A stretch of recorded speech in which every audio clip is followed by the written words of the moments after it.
Chers tandémistes, nous nous retrouvons pour une émission spéciale consacrée à un seul film cette fois, mais quel film? Un film qui a défrayé la chronique, un film qui a vu le sacre d'un acteur qui est tombé dans l'oubli et qui est revenu en force et qui a même remporté un Oscar, Brendan Fraser. Et ce film, c'est The Whale, film réalisé par Darren Aronofsky. Que dire de ce film? Écoutez, je suis allé le voir au cinéma, je m'attendais à avoir un film dur, un film beau, triste, qui allait me faire passer par plusieurs états. Et je savais que j'allais prendre une claque émotionnelle, c'est ce que je recherche quand je vois un film aujourd'hui. Et ce film remplit vraiment toutes les cases. Il remplit toutes les cases parce que l'histoire est bouleversante, comme le tease l'affiche du film.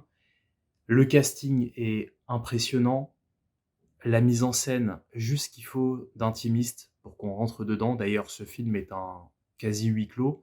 C'est tiré d'une pièce de théâtre au départ. Et donc, on se retrouve un petit peu enfermé comme ce personnage de Charlie, qui est incarné par Brendan Fraser. Donc, enfermé avec lui dans ce corps dont il est en quelque sorte emprisonné. Et donc, de quoi parle ce film? C'est l'histoire de Charlie, un homme qui souffre d'obésité morbide. Alors obésité morbide parce que dès le début du film, on va comprendre assez vite qu'il est en train de vivre ses derniers instants. Comme on le sait, il y a une indication assez subtile, mais qui existe, qui est le nom en fait de la journée, donc une sorte de décompte, lundi, mardi, mercredi. Donc on comprend qu'il y a une sorte de compte à rebours qui se met en place. Le film s'ouvre d'ailleurs d'une manière assez originale et très très impudique. D'ailleurs, si vous avez des enfants, je vous déconseille de voir le film avec des enfants en bas âge, parce que c'est un film qui est très dur, très poignant psychologiquement parlant, et comme je vous le disais, qui ne laisse pas indemne. D'ailleurs, ce film s'ouvre sur une scène où Charlie est en train de se masturber devant un porno gay. Et donc c'est là qu'il subit une attaque cardiaque, et c'est le moment privilégié, parce que s'il est tombé du ciel, donc un évangéliste qui arrive à ce moment-là, qui va essayer de le sauver, parce qu'il va être dans une panique totale. Voilà comment ça démarre donc.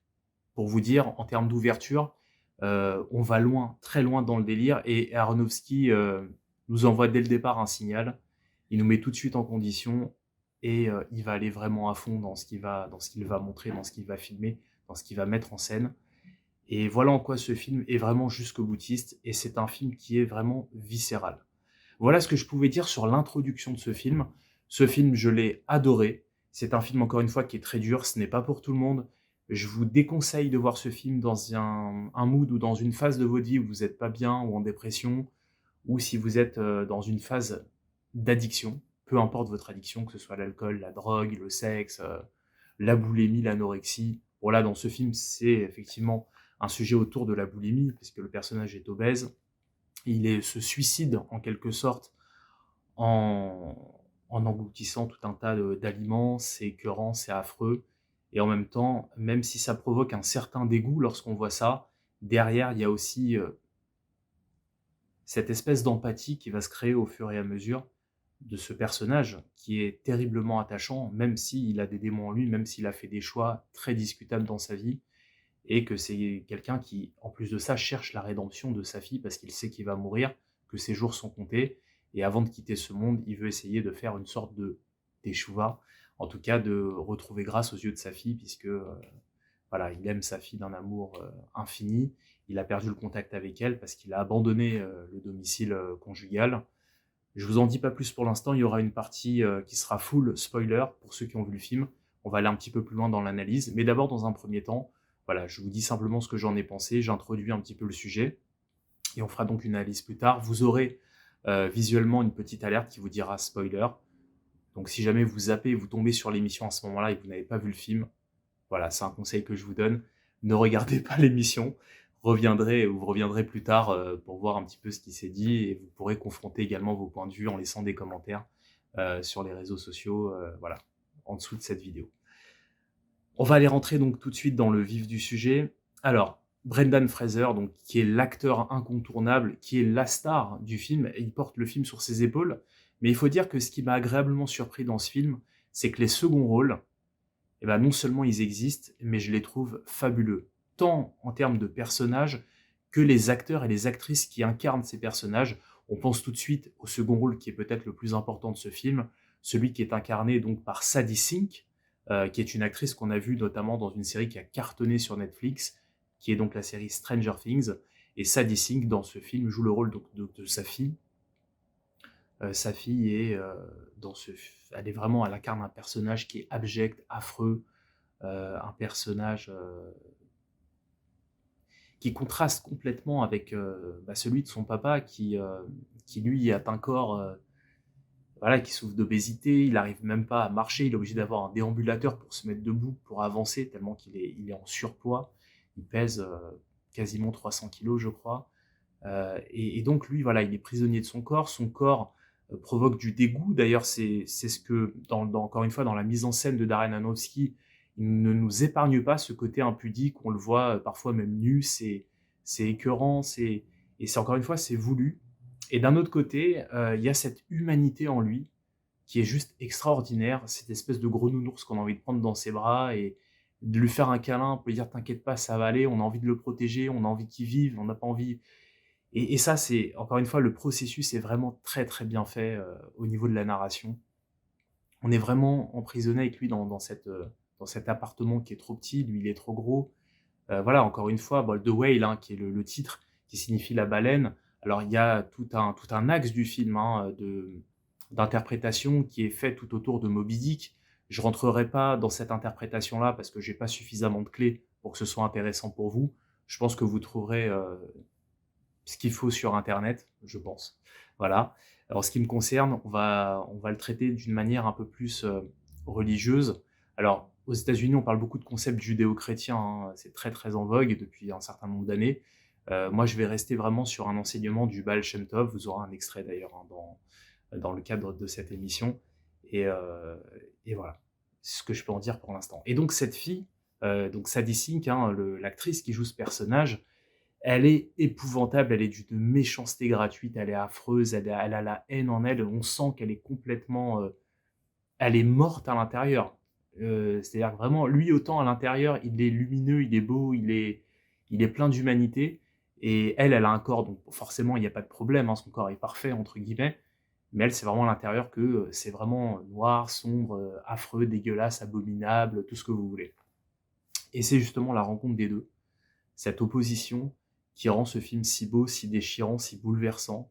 Voilà, c'était cette espèce de contraste de lumière et d'obscurité, où lui, qui est plein de lumière, et en même temps dont le corps est tellement obscur qu'il l'entraîne inexorablement vers la mort, comment au contact de sa fille, il va réussir à dépasser, à avoir cette espèce d'ascension dont on parlera après. Alors, Brendan Fraser, acteur extraordinaire. Alors Brendan Fraser, moi je l'ai découvert non pas dans le film La Momie, parce que c'est le film qui l'a un petit peu rendu populaire, qui a fait de lui une immense star planétaire. Moi je l'avais découvert dans un film qui s'appelle La Différence, en tout cas c'est le titre en français, où il joue le rôle d'un étudiant juif qui est pris dans une faculté américaine assez prestigieuse. Et en fait, il obtient une bourse parce que c'est un joueur de football américain hors norme. Il n'est pas forcément hyper brillant dans les études, mais comme il est très très bon dans le sport et que cette fac, elle veut vraiment réussir à franchir un cap au niveau des compétitions sportives, du coup, il va se retrouver donc dans cette école prestigieuse, qui est une école catholique.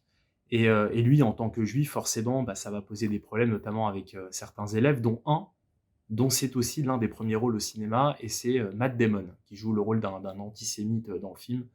Et donc voilà, et Brendan Fraser est extraordinaire dans ce film, je crois que c'est l'un des tout premiers de sa carrière, et je l'ai découvert avec ça. Ensuite, effectivement, il y a eu La Momie qui l'a propulsé, il y a eu Georges de la Jungle, Endiablé, donc voilà, il a eu une très belle carrière dans les années 90. Au début des années 2000, il a eu des difficultés dans la vie, des épreuves terribles, et à la suite de cela, c'est un petit peu décliné, puis il a disparu complètement des radars. Et là, c'est une sorte de résurrection avec ce film, mais un rôle très particulier, il le voulait absolument. Et c'est vrai que le cinéma d'Aronofsky, il donne toujours la part belle aux acteurs parce qu'il va toujours très loin dans les émotions, dans le côté viscéral. Et pour un acteur, c'est quelque chose de fabuleux à jouer, mais encore faut-il avoir suffisamment de blessures, ce que j'appelle moi aussi la boîte à mémoire, là où on va puiser en tant qu'acteur pour ressortir l'émotion toujours la plus juste, la plus sincère possible. Et vu ce qu'il a traversé dans sa vie, il était évident que pour un tel rôle, il était taillé sur mesure pour un acteur comme lui. Et en tout cas, sur ce film, c'est simple, quand je l'ai vu, à la fin du visionnage, j'étais en larmes, forcément, comme beaucoup de personnes d'ailleurs dans le cinéma autour de moi. Et je me suis dit: «Bon, bah, à mon avis, la statuette, de l'Oscar du meilleur acteur, bon, bah, c'est lui qui va la gagner» et effectivement, je l'ai même écrit sur une critique et c'est, d'ailleurs même je crois que c'était la veille de la cérémonie des Oscars et le lendemain donc, bah, voilà, quand j'ai appris ça, j'étais pas vraiment surpris parce que, ce qu'il a réussi à faire, déjà est grandiose au niveau de son acting dans le film et au-delà de ça, l'histoire personnelle aussi de sa résurrection. Brendan Fraser. The Whale. Et je suis très, très content qu'il ait gagné cette récompense, parce que c'est un message, qui est universel et qui dit simplement que dans la vie, peu importe les épreuves que vous pouvez avoir, vous pouvez toujours remonter la pente et réussir à réaliser de très, très grandes choses. Il suffit juste de croire en sa belle étoile et de se donner les moyens et lui, je pense qu'il a fait preuve d'un énorme courage. Le simple fait de jouer un personnage obèse, de se défigurer, ce soit son visage, son corps, parce que si vous regardez les images de lui quand il était, plus jeune, notamment dans les années 90, c'était l'Apollon, c'était le jeune premier, il avait un physique de rêve et là, le fait de se mettre dans un rôle pareil, de détruire son image, de détruire son ego, ça demande quand même un certain courage. Il y a beaucoup d'acteurs encore aujourd'hui qui ont du mal à se voir, sur un écran. Donc bravo à Brendan Fraser et je l'ai trouvé, d'une sincérité, il est, extraordinaire dans le regard quand il ne dit rien et il joue beaucoup d'ailleurs avec les silences. Son regard en dit tellement et il y a pas que le regard, il y a aussi sa voix et d'ailleurs je vous conseille vraiment de voir le film en VO sous-titré parce que j'ai vu, par la suite la bande annonce en français pour voir un petit peu quelle voix il avait en français. Écoute, ça remonte à loin tout ça. Je me disais juste que peut-être on pourrait essayer de se connaître. Bon, son doubleur, j'ai aucun grief contre lui, hein, c'est un super comédien, j'ai aucun doute là-dessus, mais c'est pas la même voix. Et la voix de Brendan Fraser, il y a cette fragilité, Think about the truth of your argument. il y a ce côté écorché, il y a cette douleur aussi, parce que je crois qu'il a eu des problèmes au niveau des cordes vocales. Donc il a une voix déjà qui est en souffrance, donc il nous met encore plus dans l'abîme du film. Et donc il y a la voix, il y a le regard, il y a la démarche, il y a la respiration difficile de quelqu'un qui est essoufflé parce qu'il est en surpoids, il n'arrête pas de transpirer tout le temps, et, euh, et on a vraiment l'impression qu'il est obèse, que c'est vraiment lui. Il y a plein de gens qui se sont posé la question, est-ce que c'est Brendan Fraser ou est-ce qu'il y a justement des camouflages de la synthèse ou alors voilà, des trucs qui ont été rajoutés, des prothèses, en l'occurrence, bon là c'est le cas, il y a eu des prothèses énormes qui ont été rajoutées partout pour qu'il soit un peu plus dans son rôle, ça l'aide hein, pour le jeu. Et donc voilà, Brendan Fraser, bravo, bravo pour cet Oscar amplement mérité pour moi. Deuxième personnage, Sadie Sink, qui est l'actrice de Stranger Things, donc qui joue le rôle de sa fille, un personnage affreux, un personnage dans la violence gratuite, dans la rébellion. Sa fille, elle a été abandonnée, son papa, voilà, il a quitté le domicile conjugal, j'en dis pas plus pour l'instant. Elle est en conflit avec lui, on sent qu'elle l'aime et en même temps elle le hait de tout son cœur parce qu'elle lui en veut d'avoir fait ce qu'il a fait. Et lui, bon bah il est sur la fin, hein. On sait qu'il va bientôt mourir. Il va essayer de reprendre contact avec elle et elle, bon bah ça va être très très compliqué. Elle va être affreuse avec lui et elle le joue pareil.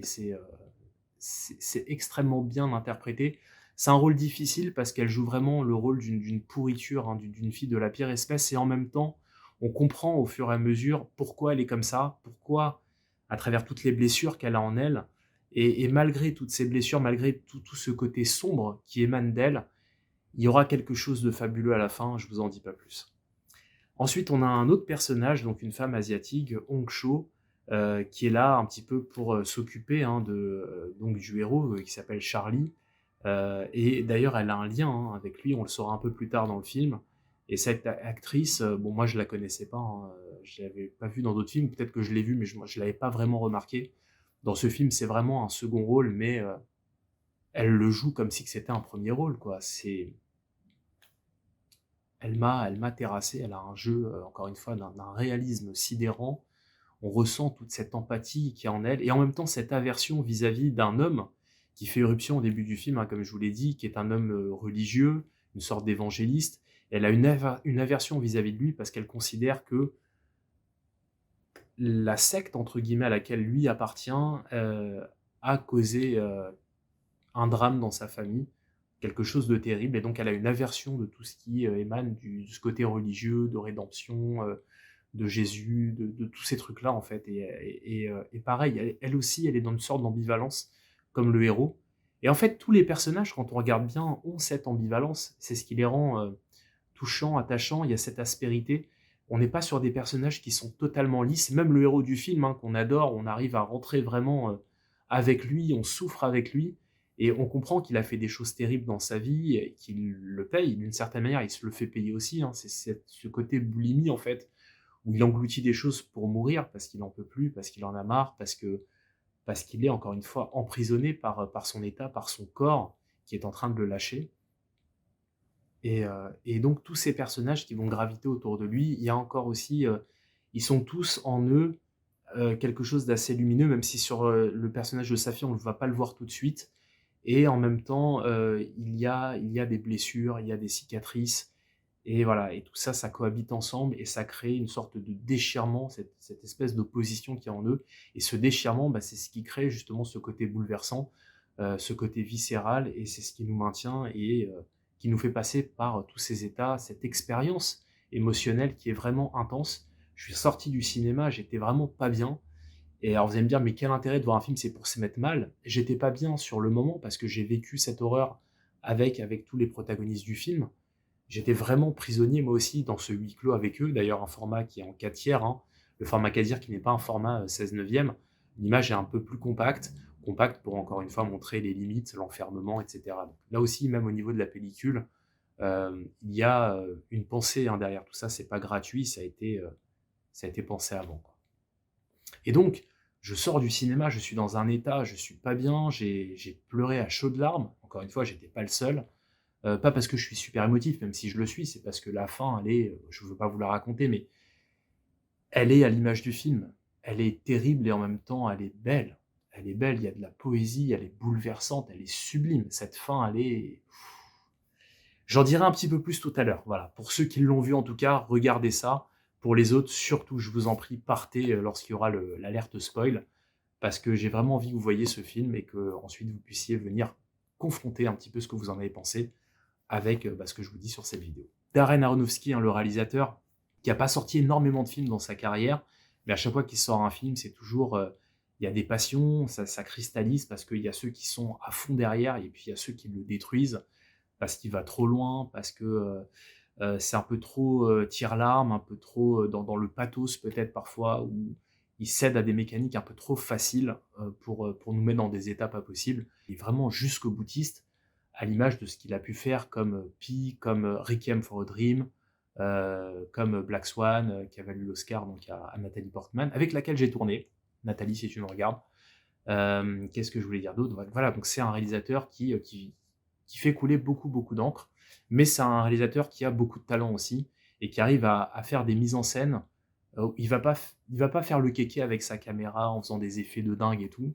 C'est toujours très intimiste, toujours très sobre, et il place vraiment ses acteurs, et c'est eux qui sont devant les projecteurs. Lui, il s'efface pour laisser place à ses acteurs, et il le fait très bien, et je trouve que c'est très intelligent de sa part à l'heure où on a beaucoup de réalisateurs qui veulent exister, qui montrent trop des plans extraordinaires, des mouvements, moi qui me filent parfois la gerbe pour montrer qu'ils tiennent bien la caméra, qu'ils font des effets de ouf, etc.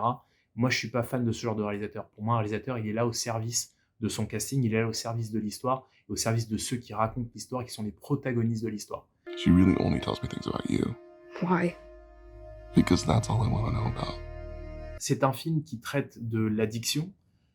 C'est quelque chose d'assez cher, hein, au cinéma de Darren Aronofsky, qui aime bien les mises en abîme. D'ailleurs, ce film ressemble beaucoup à un film que j'ai beaucoup aimé aussi, qui est sorti en 2009, qui voyait d'une certaine manière la résurrection de Mickey Rourke, qui était le film de Wrestler, donc le catcheur. C'est un film où, pareil, Mickey Rourke donc est un catcheur un petit peu sur le déclin, donc c'est une star, hein, c'est une icône aux États-Unis, et on sent que voilà, il a des problèmes de santé, il a des problèmes cardiaques, un petit peu comme le héros de ce film, hein, donc incarné par Charlie.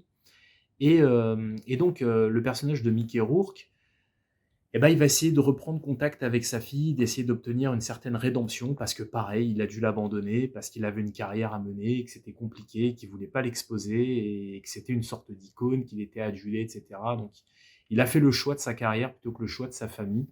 And I left. I left you. You never did anything wrong. You know? I used to try to forget about you. I used to try to pretend that you didn't exist. But I can't. You're my girl. You're my little girl. And now I'm an old broken down piece of meat. And I'm alone. And I deserve to be all alone.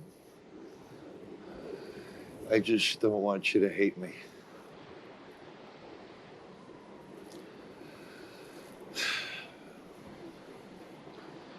Okay?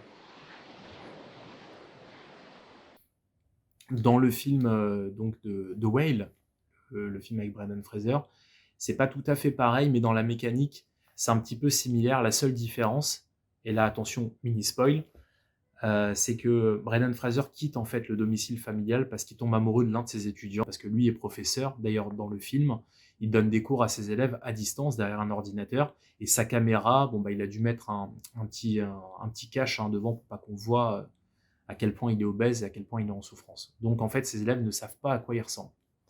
Donc voilà un petit peu pour le parallèle. Dans The Wrestler, il y a une sorte d'iconisation du personnage principal incarné par Mickey Rourke. On a des plans souvent en contre-plongée, donc c'est la caméra qui est vers le bas, qui filme vers le haut, pour donner une dimension encore plus imposante du personnage dont il est question, en l'occurrence ce célèbre catcheur. Il est souvent filmé de dos d'ailleurs dans les premiers plans, pour jouer sur le côté mystérieux et donner ce côté encore une fois iconique. On se dit mais à quel moment on va voir son visage? Ce personnage il en jette, il est charismatique, il a l'air puissant, fort, etc. Et ça, Darren Aronofsky dans sa mise en scène, pareil, sa caméra, ses plans racontent quelque chose. Dans ce film, c'est tout le contraire, puisque le film s'ouvre, comme je vous l'ai dit tout à l'heure, sur une scène où on voit donc Charlie en train de se masturber devant un porno gay qui a une attaque cardiaque et un évangéliste qui arrive. Donc là, vous pouvez pas faire pire comme scène d'introduction. Et vous voyez, donc en fait, dans un sens, il y a un personnage qui est iconisé à outrance, qui est en train de mourir, son corps le lâche, il va essayer de reprendre contact avec sa fille, qui est un film merveilleux, magnifique et très poétique aussi. Et celui-là où on est sur un personnage qui a une alerte cardiaque, où on sent qu'il était à deux doigts d'y passer, et qui ensuite va essayer d'obtenir le pardon, d'obtenir une sorte de reconnaissance, on va dire, de sa fille, parce qu'avant de partir, il a envie de tout cleaner, de faire une vraie teshuva, donc teshuva, repentance, sincère.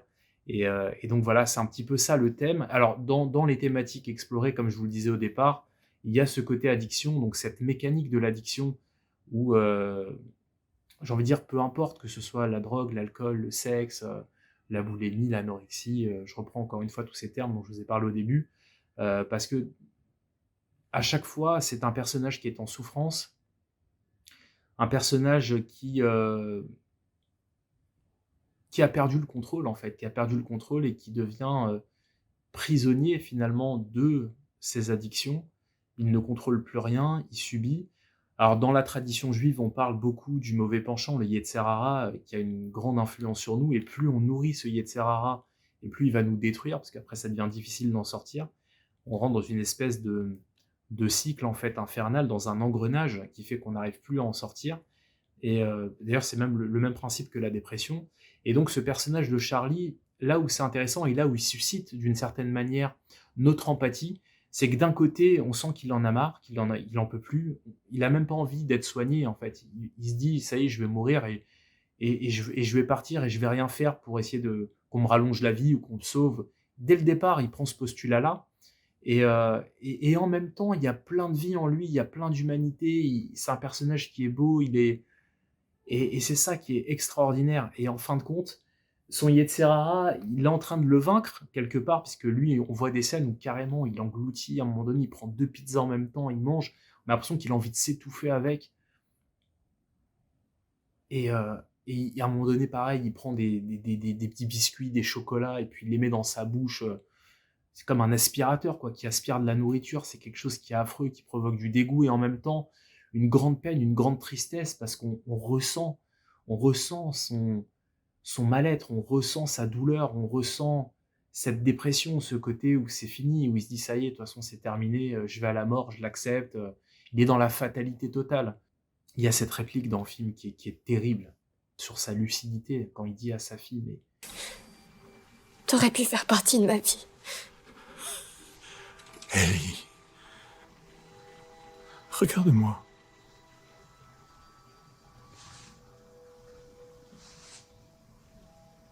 Qui pourrait vouloir de quelqu'un comme moi dans sa vie?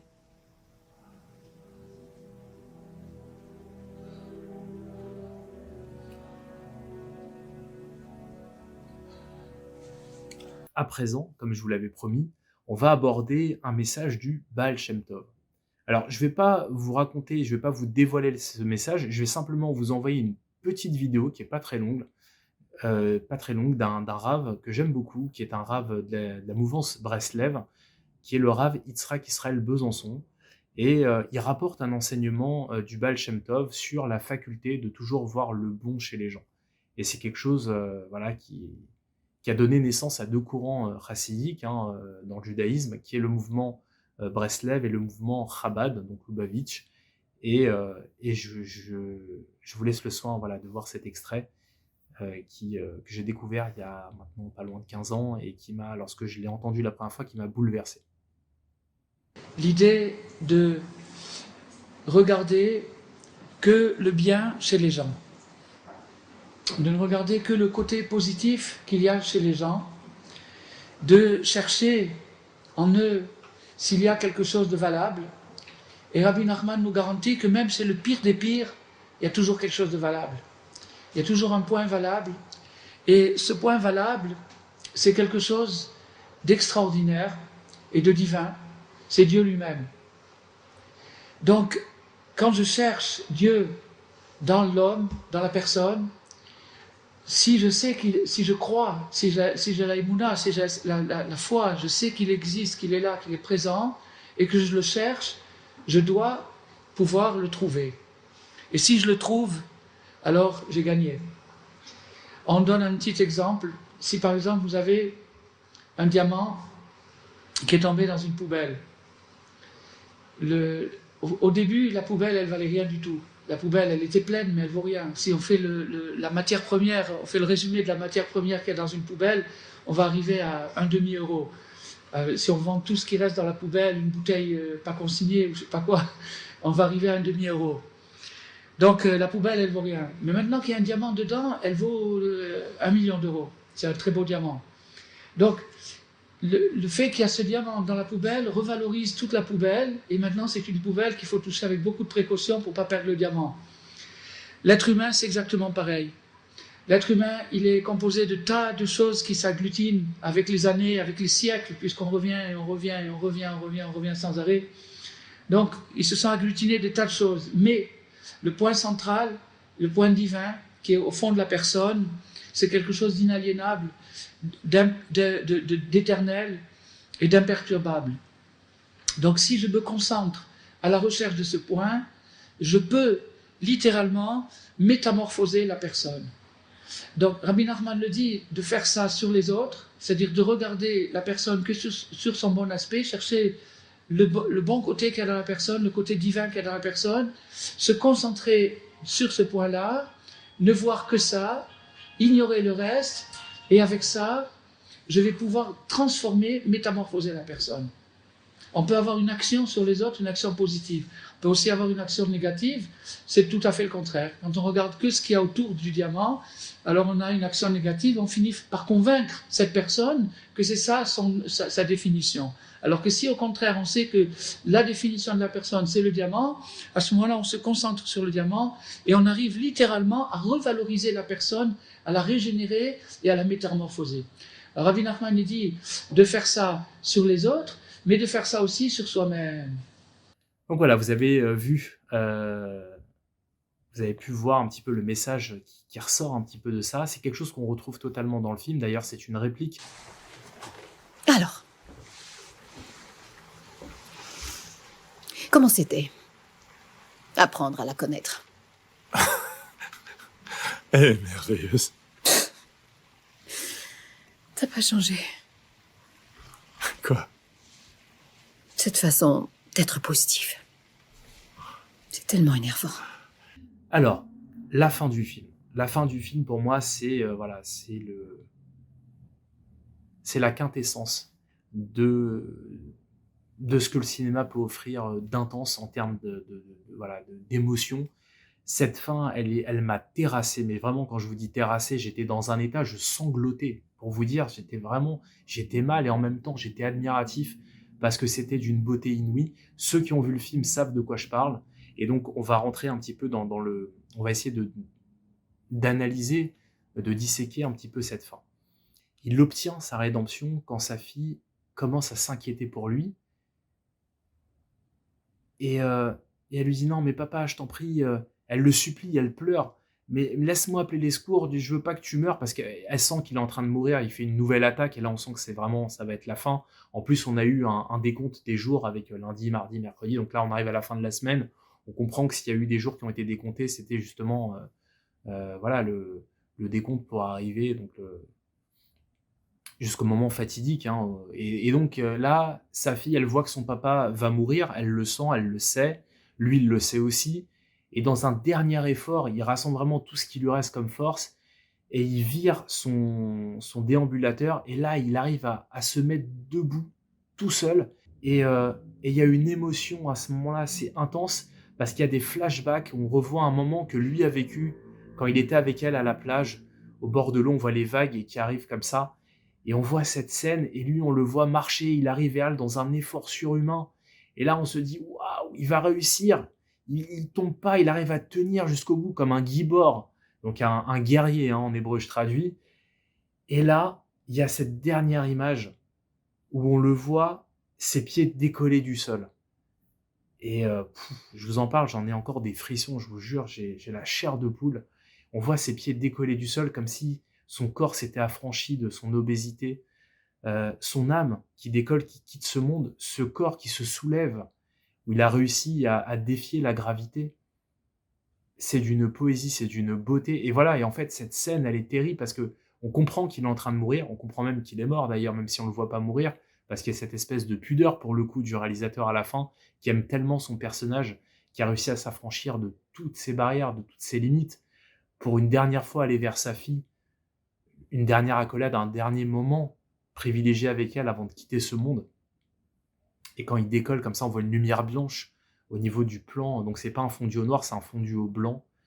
C'est du grand art. Voilà, c'est du cinéma comme je l'aime, du cinéma qui renverse, qui questionne, il faut voir ce film. Et ceux qui l'ont vu, bon bah voilà, vous savez de quoi je parle. Je pense que ça a dû vous mettre aussi une claque à ce moment-là.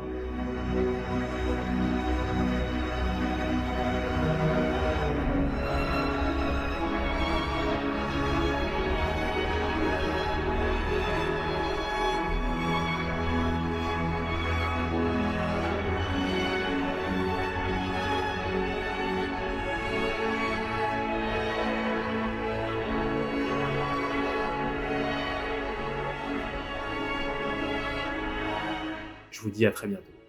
D'ici là, portez-vous bien.